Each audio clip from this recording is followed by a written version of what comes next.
महाराष्ट्र साक्री तालुक्यातील मलांजर या गावी गेल्या 12 ते 14 दिवसापूर्वी एका 6 ते 7 वर्षाच्या मुलीवर बलात्कार झाला। ते जे काही पीडित कुटुंब आहे ते आदिवासी समाजाचं कुटुंब आहे। तदनंतर त्यांनी ज्यावेळेस पोलिसांमध्ये तक्रार केल्यानंतर ही प्रक्रिया साक्री पोलीस स्टेशन अंतर्गत असल्यामुळे साक्री पोलीस स्टेशनला गेली। तिथले जे काही बीटचे जे काही हवालदार होते त्याच्यामध्ये एक लेडीज हवालदार होती, एक जेंट्स हवालदार होता। या दोघांनी संबंधित पीडित मुलीच्या आईला मारहाण करून असं सांगण्यात आलं की त्या ठिकाणी जे काही 3 मुलं होते, 3 मुलांनी या ठिकाणी बलात्कार केलेला आहे। त्याच्यामध्ये एक लग्न झालेलं आहे आणि 2 कुवाऱ्या आहेत। तर त्या 2 कुवाऱ्या मुलांचं नाव घ्यायचं नाही, जो काही लग्न झालेला जो काही व्यक्ती आहे त्याचं नाव घ्यायचं असं त्यांना धमकावून सांगण्यात आलं, कारण की ते आदिवासी समाजाचे आहे, शेड्यूल्ड ट्राईब आहे। मला या ठिकाणी असा प्रश्न करायचा आहे की साक्री तालुक्यामध्ये आदिवासीचे आमदार असल्या कारणाने आदिवासीचे आमदार आहेत, ते विधान भवनामध्ये बसतात।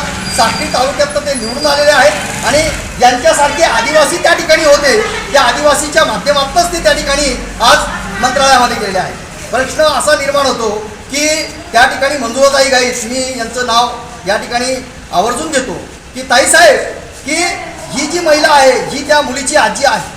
आज 15 दिवसापासून 13 दिवसापासून हे ज्या पद्धतीने सोचता आहे, यांना ज्या पद्धतीने पोलीस प्रशासनाचा दबाव आहे, त्याच पद्धतीने लोकांनी यांना दबावामध्ये ठेवलेला आहे, पोलिसांनी यांना मारलेला आहे। परंतु 15 दिवसापासून अजून तुम्ही कुठल्याही प्रकारचा आवाज उठवला नाही, विधान भवनामध्ये आवाज उठवला नाही, कारण की आम्ही SC ST आहोत म्हणून का? जर या ठिकाणी उच्च वर्णीय लोकांच्या एखाद्या मुलीवर जर बलात्कार झालेला असता तर हे प्रकरण संपूर्ण महाराष्ट्रामध्ये नव्हे तर भारतामध्ये गाजलं असतं। मग माझी ती काही जी अंजली भारती आहे, तिने जे काही वक्तव्य केलेलं आहे ते चुकीचं आहे का, असा प्रश्न आता या ठिकाणी निर्माण होतो। म्हणून या ठिकाणी मला पोलीस प्रशासनाला सांगायचं आहे, SP डिवरे साहेबांनी या ठिकाणी महत्त्वाची भूमिका घेतली।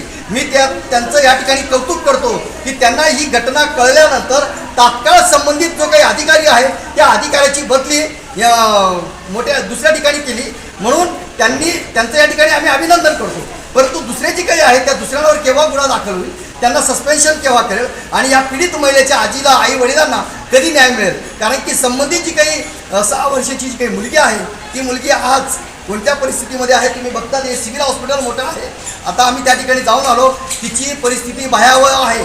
तिला उद्या काय होईल सांगता येत नाही, हे डॉक्टरच सांगू शकतील, कारण की तिला खूप त्रास होत आहे।